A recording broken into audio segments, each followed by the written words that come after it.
Hello everybody, this is ManuS and welcome to another Eternal News video. Today we're gonna talk about the monthly hero promo, but before we do, you know the drill. Hit the subscribe button down below if you haven't yet, and now I'm gonna talk to you briefly about today's sponsor. Today's video is sponsored by NordVPN, one of the leading virtual private network providers out there. A virtual private network keeps your data secure and yourself anonymous while using the internet. NordVPN comes with super fast servers, allows you to unlock your favorite entertainment websites like Netflix. They provide a 30-day money-back guarantee. They also have an included cybersecurity suite, which acts as an ad blocker to boot. They don't lock any of your data, provide a 24/7 customer support, and you can use it on up to 6 simultaneous connections, so one account covers most or all of your electronic devices. And most importantly, they don't have any bandwidth limit, so you can use it non-stop without it getting throttled, which is particularly important for heavy users like us. It also won multiple awards and comes highly recommended by top technology experts.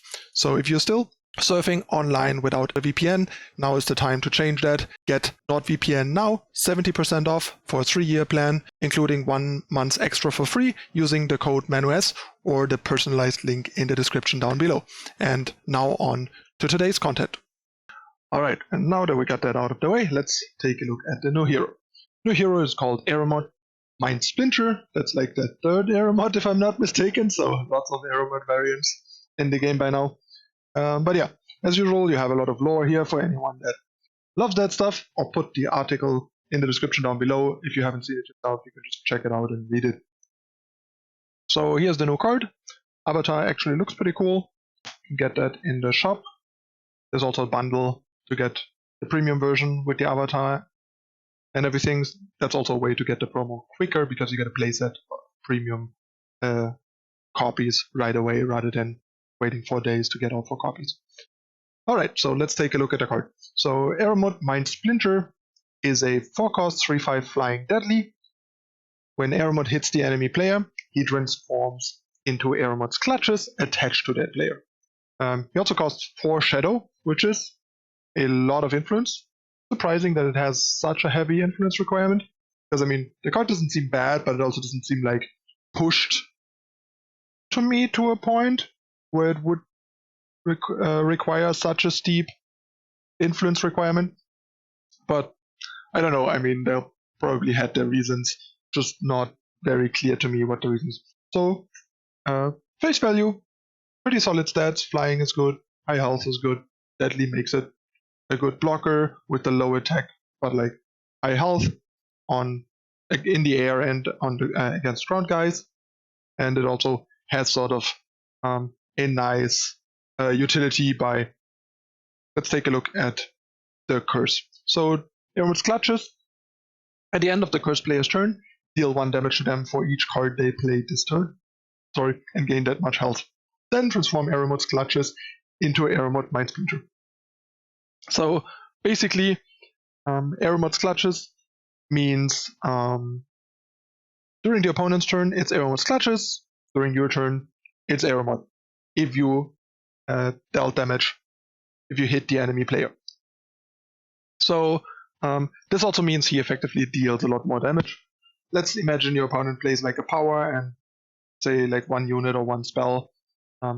That's basically 5 damage from this 4-drop. Also, it's 5 damage and 2 health. So that's already pretty good.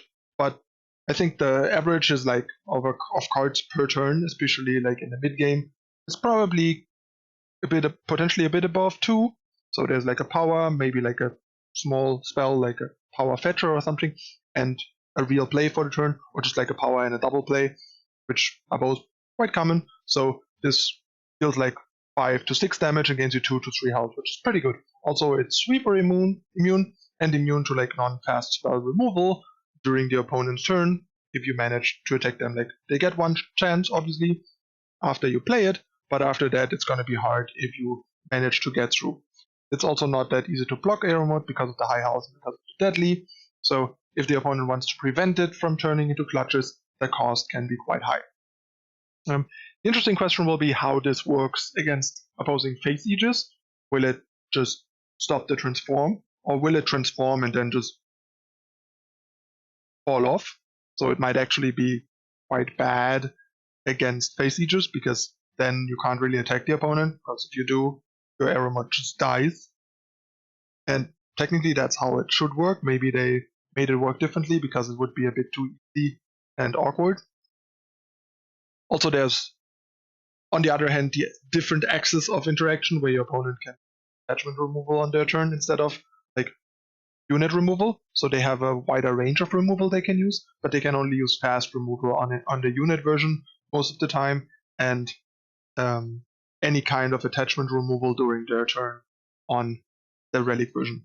But yeah, all in all, kind of a cool and interesting design and quite a solid power level. It's also particularly good against the stuff that is doing a lot in one turn, like even box and those decks that have a low curve, even like cards that play multiple cards. Like for example, if you play a Granite Drone, this counts as 2 cards played. So if you play a Granite Drone, you're gonna take 2 damage for it, and stuff like that. So yeah, kind of a cool and interesting card. Fairly solid power level, so they're really keeping up the like quality of promos.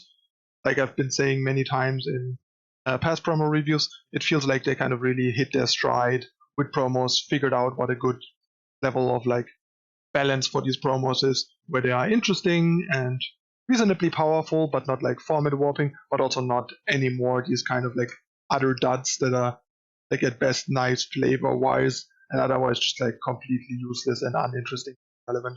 So I really like it, and seems like they're gonna keep it up. So props to the design team on that one.